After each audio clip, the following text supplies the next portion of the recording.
Hello everybody and welcome. In this video I'm going to show you how to perform hard reset for your headphones SHOKZ OpenMove. You have to start by turn off your headphones, so press and hold power button at your right headphone. Sorry, I should make it again.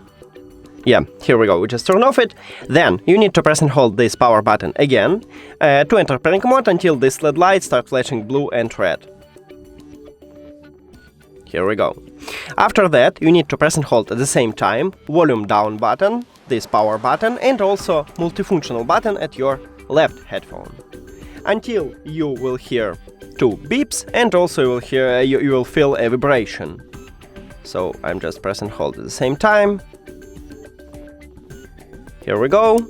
After that, we need to remove these headphones from the phone, so click the information icon or settings icon if you have Android, forget this device, forget device.